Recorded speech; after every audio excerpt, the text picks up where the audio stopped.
This is my week 3 presentation on how I've struck out on my capstone research. As you can tell from my title, I'm dealing with a few stumbling blocks in my research, and this is starting to frustrate me. I've broken it down into 3 major strikeouts that I've had in my research so far. So without further delay, let's play ball. Strike 1, my soggin' bloggin'. I started my blog, The Coffee Gopher, in hopes that it would reach students on their own territory and generate good discussion about the internship process that I could use for my research. The problem is that it has just become a place for me to put my thoughts, with very little discussion actually taking place.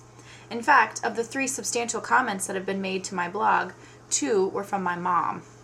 A few weeks ago, when I realized I wasn't getting anywhere with just the blog, I started going out and posting questions on other people's blogs. If they wouldn't come to me, I would go to them.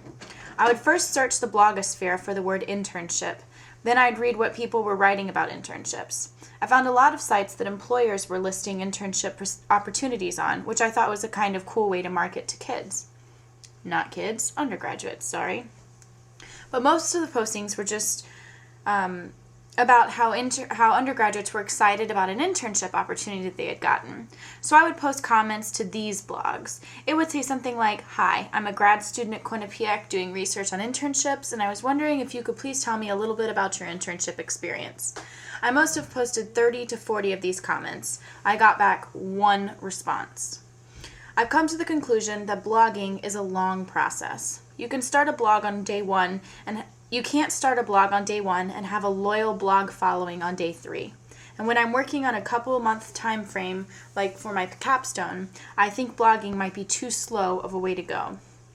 Do I still think there's room in the internship process for blogging?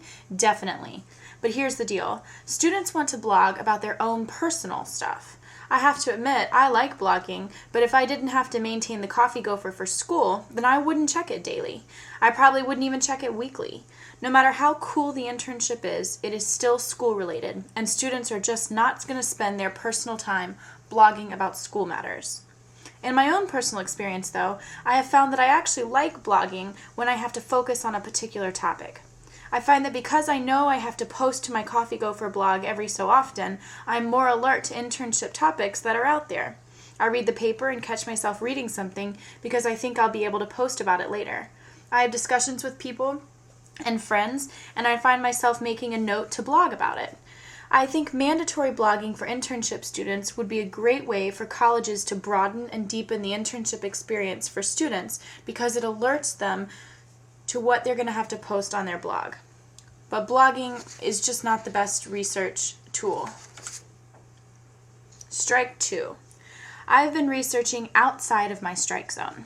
Let's face it, I could have 100 students tell me the particulars about their internship, why they have one, how they got one, what they are learning, and I still wouldn't have a focused capstone. I think I'm off the mark on what I'm focusing my research on. As I said before, my research has been mainly me asking students about their internship experience. In actuality, this has nothing to do with my capstone topic. My capstone topic is how to make internships more available and effective for students using technology. This really has very little to do with whether or not they're being paid or whether they got their internship from Uncle Mike or their guidance counselor.